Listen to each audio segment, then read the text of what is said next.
Lucas, Stefano. presentiamo l'elettrocalamita. Allora, un filo di materiale conduttore avvolto a spirale viene detto solenoide e ogni singolo avvolgimento è detta spira.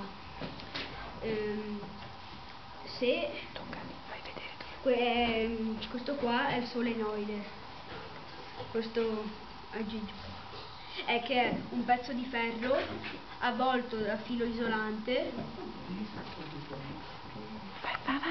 che se diamo elettricità al filo avvolto formiamo un campo magnetico e questo campo magnetico è simile alla calamita a barra.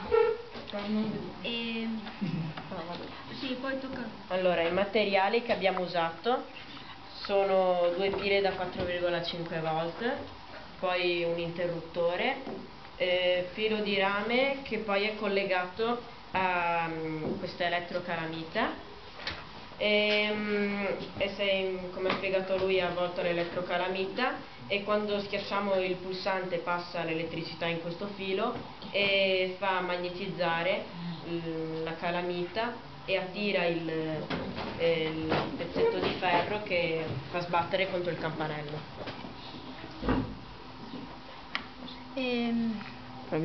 Proviamo facendo schiacciare. Hai visto? Ecco, fa poco perché, fa poco perché c'è il filo è isolato. E premi ancora e tieni premuto. Dai. Ritorna, si notiamo sente. che quando si apre è aperto il circuito e quando si schiaccia il bottone, il circuito si chiude, l'elettricità passa e il solenoide attira il martelletto che sbatte contro la... E che però apre il circuito e quindi si perde l'effetto. Sì. E il solenoide l'avete costruito voi avvolgendo il cavo oppure avevate trovato? No, io ho trovato, i pezzi ce li avevo. Sì. E poi abbiamo avvolto il filo di... Avete avvolto. E l'interruttore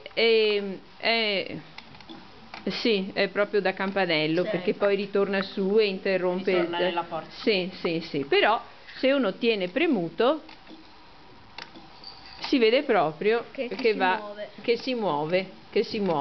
Sì, chiude il circuito e si muove. Ok. Sì.